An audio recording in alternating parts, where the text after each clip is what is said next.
오늘 우리에게 새날을 주신 하나님을 찬양합니다. 찬송가 360장 찬양하겠습니다.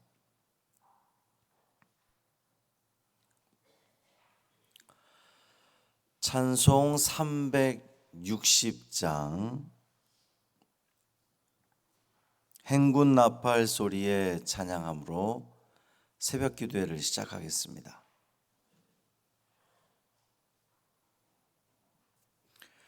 행군 나팔 소리에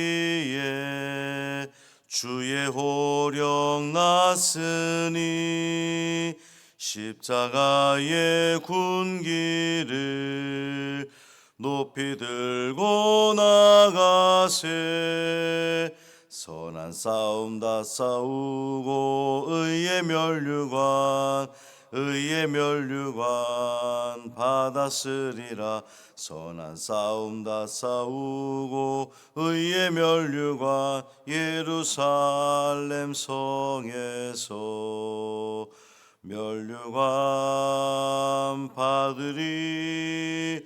저 요단강 건너 우리 싸움 마치는 날 의의 면류관 예루살렘 성에서 악한 마귀 권세를 모두 깨쳐버리고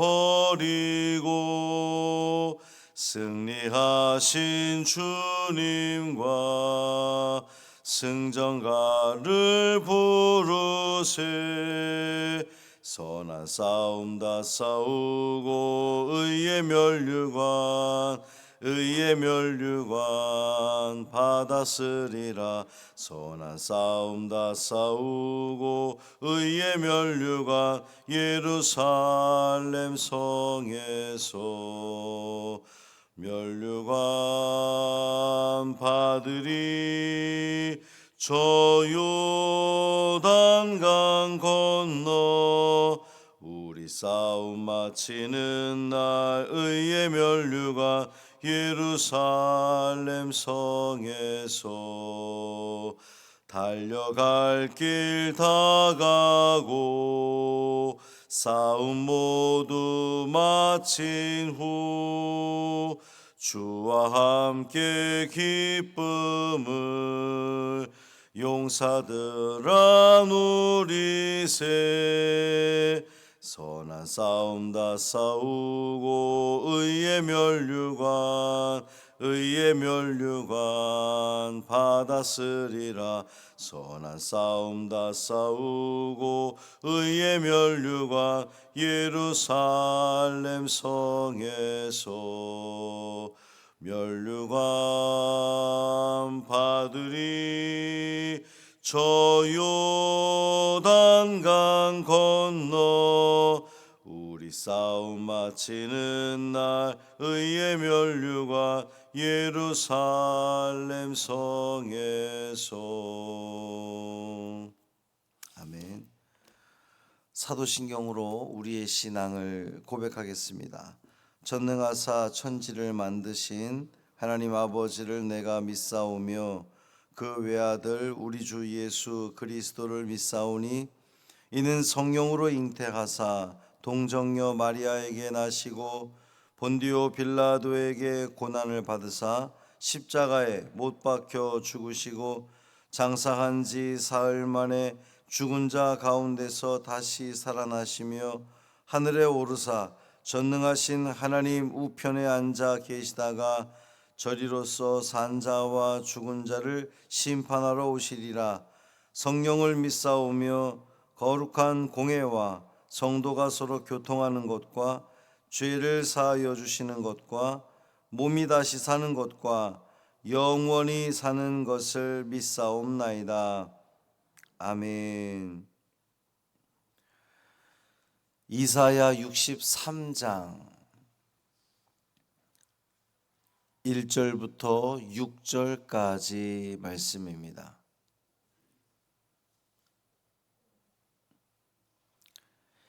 이사야 63장 1절부터 6절까지 말씀. 함께 읽습니다. 에돔에서 오는 이 누구며 붉은 옷을 입고 보스라에서 오는 이 누구냐?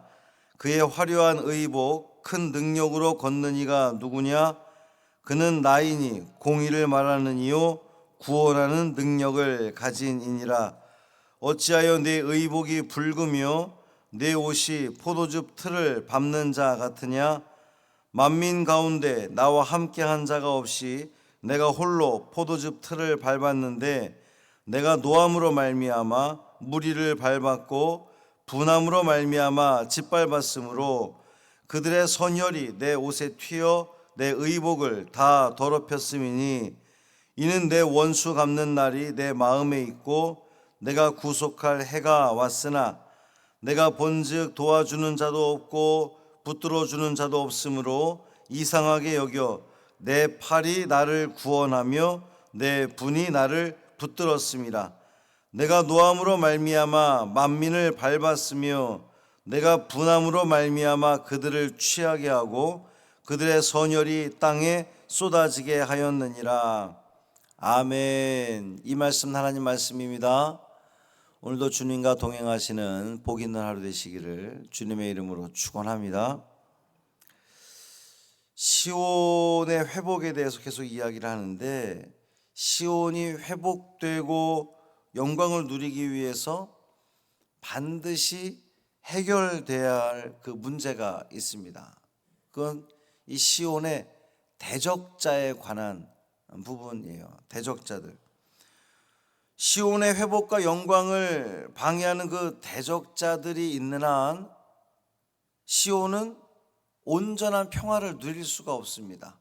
계속해서 끊임없이 시온을 괴롭히고 어렵게 하는 그들이 사라지지 않는 한 시온에게 온전한 평화는 있을 수 없는 거거든요. 이런 점에서 이제 본문은 그동안 시온을 대적하고 방해했던 에돔, 사실 이 에돔은 이스라엘의 형제지간이나 마찬가지인데 에서의 후예니까 안타까운 일이죠. 마치 우리나라를 보는 것 같아요. 우리나라도 저 북한이 우리의 같은 민족이고 형제인데 우리가 가장 지금 대척점에 있는 나라잖아요. 마치 에돔과 이스라엘의 관계가 그렇습니다. 그래서 이제 선지자는 에돔을 이 모든 대적들의 대표로 지금 삼고 그들에 대한 심판을 선언하고 있는 겁니다. 이 본문은 선지자가 에돔에서 오고 있는 어떤 이와 더불어서 묻고 대답하는 형식으로 구성되어 있습니다. 1절 보면 에돔에서 오는 이 누구며 붉은 옷을 입고 보스라에서 오는 이 누구냐 그랬어요. 선지자는 이 환상 중에 시온을 향해서 오고 있는 한 인물을 봤습니다. 그는 붉은 옷을 입고 있었고 보스라에서 오고 있었어요. 이 보스라는 에돔의 수도입니다. 그러니까 보스라에서 오고 있는 붉은 옷을 입은 어떤 사람에게 이 선지자가 묻는 겁니다. 당신 누구요? 당신 누굽니까? 선지자의 질문에 즉각적인 답변이 주어지는데 그는 나이니 공의를 말하는 이요 구원하는 능력을 가진 이니라. 여러분, 공의를 말하고 구원하는 능력을 가진 이 누구를 가리키는 걸까요?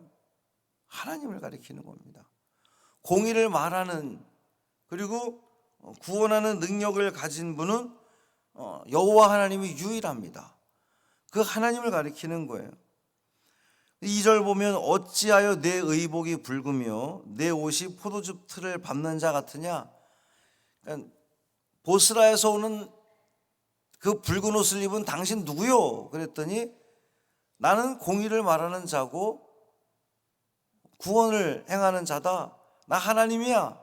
그랬더니 왜 옷이 그렇게 붉습니까? 마치 포도주 틀을 밟는 자처럼 이 포도주 틀을 밟는 자라 하면 그 이스라엘에서 포도 추수를 끝내고 이제 그 즙을 짤 때에 우리가 그 장면을 생각하면 됩니다. 큰 통이 있고 거기에 포도 열매들을 다 놓고 그 즙을 짜기 위해서 여러 사람들이 들어가서 그 포도를 밟아서 짜는 그 장면을 생각하면 됩니다. 이 짜다 보면 어떻게 됩니까? 그 즙이 옷에 튀어서 옷이 붉어지는 겁니다. 지금 보스라에서 오는 그분이 하나님이신데 그분이 붉은 포도주 틀을 짜다가 옷에 그 포도주가 튄 것처럼 붉은 모습을 하고 있는 겁니다. 3절 말씀 보면 하나님께서 자세히 대답해 주십니다.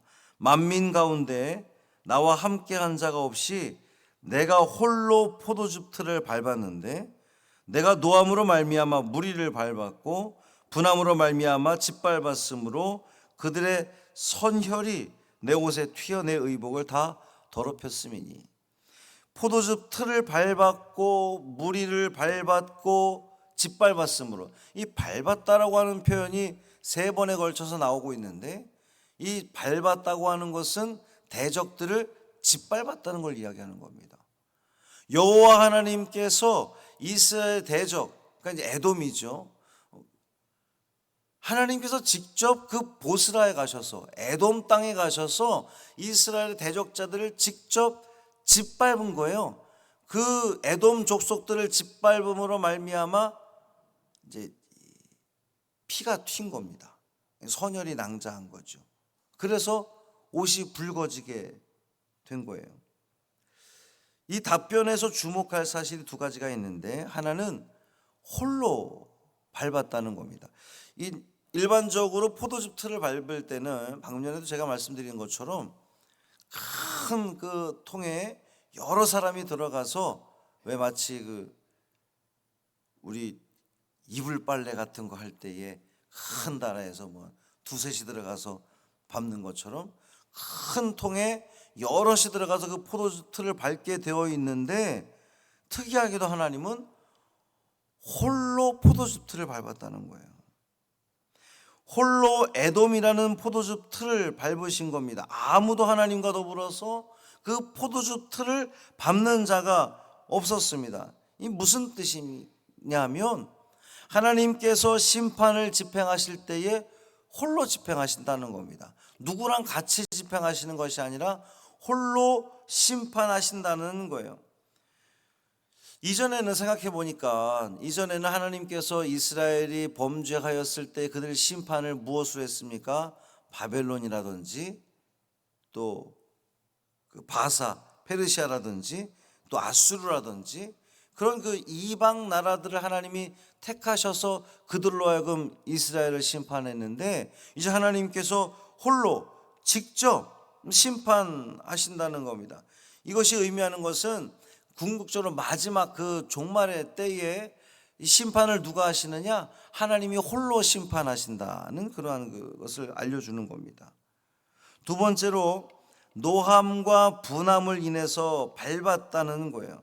이제 엄청난 분노로 마구 짓밟았다는 것을 의미하는 겁니다. 하나님께서 그 옷이 온통 붉어지도록 에돔에 대해서 진노할 수밖에 없었던 이유, 왜 하나님은 에돔에 대해서 화가 나셨죠? 당신의 백성 이스라엘을 그토록 괴롭히고 힘들게 했기 때문에 그렇습니다. 에돔은 우리가 그 에돔과 이스라엘의 그 역사를 보면 출애굽한 이스라엘 백성들이 가나안 땅을 그 향해서 갈 때에도 에돔은 우리 땅을 못 지나간다라고 시비를 걸고 싸움을 걸었던 나라가 이 에돔이었습니다. 하여튼 틈만 나면 이스라엘을 힘들게 하고 괴롭히던 나라가 에돔이었어요. 하나님은 당신의 백성을 괴롭히는 것을 그냥 지켜보시는 분이 아니셨던 겁니다. 그래서 하나님은 노함과 분함, 그 마음에 화가 나신 거예요. 부모된 심정으로서 자녀가 그렇게 자녀를 계속해서 괴롭히고 어렵게 하는 그 대적들에 대해서 우리 하나님은 참지 않으시고 심판하신다는 겁니다. 4절 보면 이는 내 원수 갚는 날이 내 마음에 있고 내가 구속할 해가 왔으나, 하나님께서 에돔을 짓밟는 것은 에돔에 대해서는 심판이지만 이스라엘에 대해서는 뭡니까? 구원인 거예요.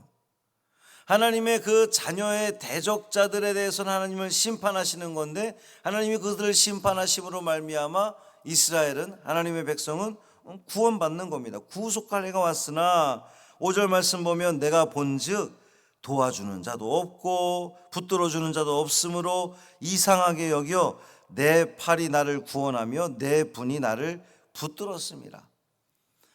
그만큼 이스라엘은 고립되었던 겁니다. 이스라엘이 어려움을 당하고 고통을 당하는 그 모든 순간에 주변에 있는 그 어떤 나라도 이스라엘을 도와주지 않았다는 거예요.